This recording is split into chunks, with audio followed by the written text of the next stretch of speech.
Puji Tuhan dan salam sejahtera bagi kita semua. Bersyukur kepada Tuhan untuk kasih setia-Nya dalam setiap kehidupan kita.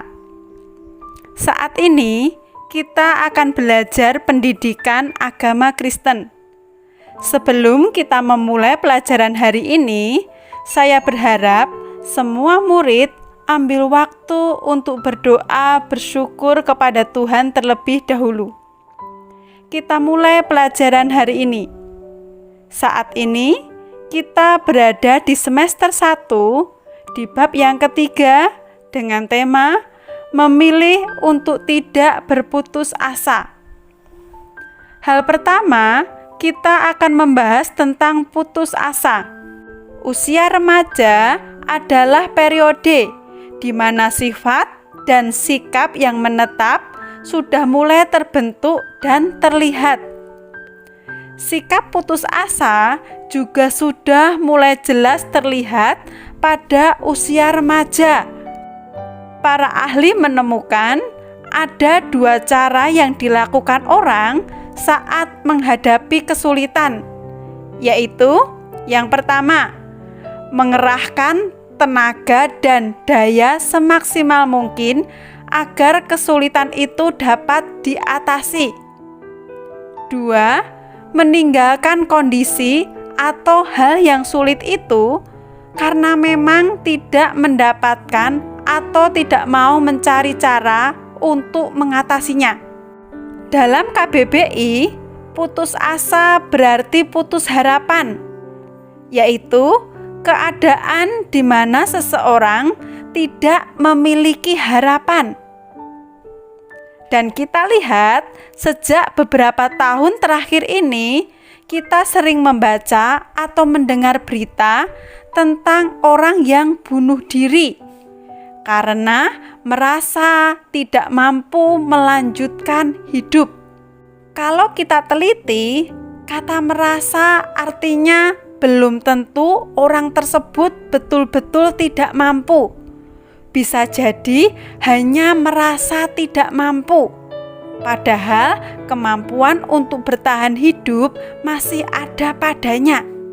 Wujud ketidakmampuan bisa beragam. Misalnya, karena tidak mampu membayar hutang, tidak mampu membeli makan untuk anak, tidak mampu membeli obat untuk menyembuhkan penyakit, tidak mampu mengerjakan tugas-tugas sekolah, dan lain sebagainya.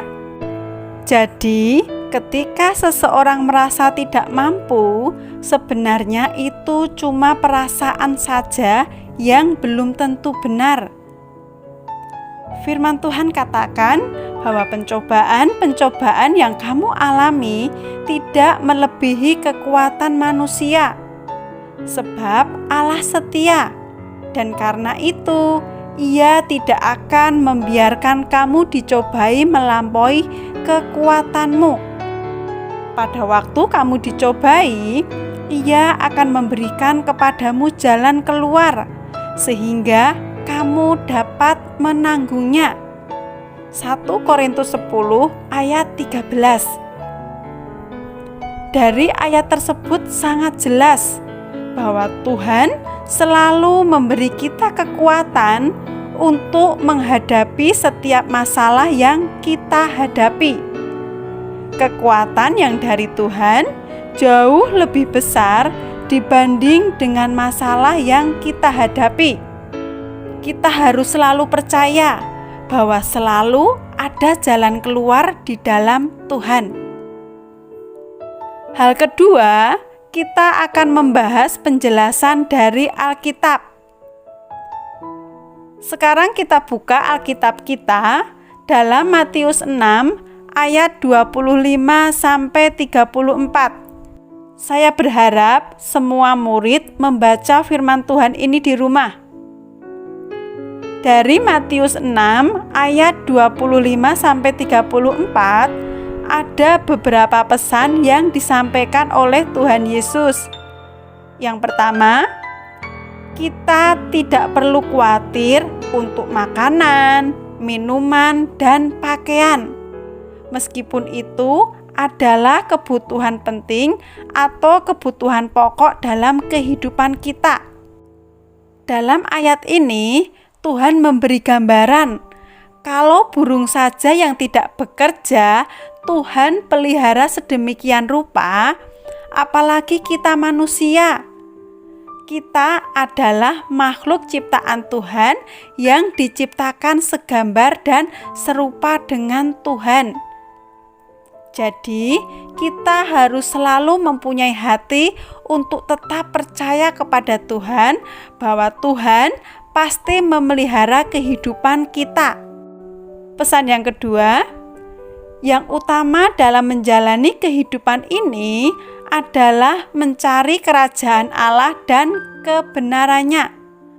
Maksudnya, ketika kita mengutamakan untuk mengenal Allah, karya-karyanya, janji-janjinya, maka kita akan terpesona terhadap Allah yang sangat mengasihi kehidupan kita.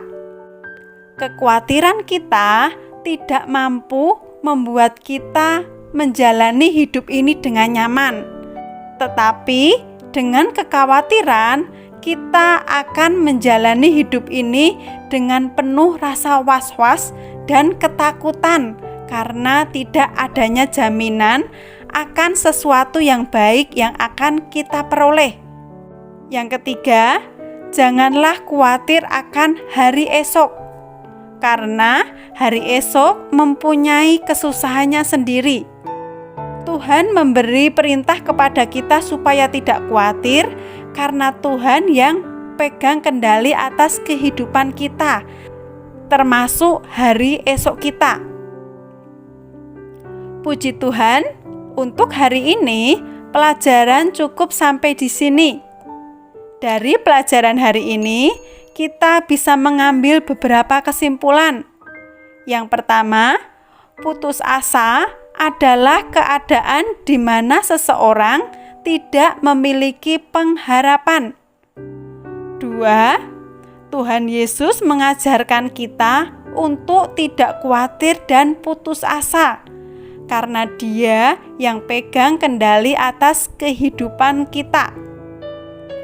Terima kasih sudah mengikuti pelajaran hari ini.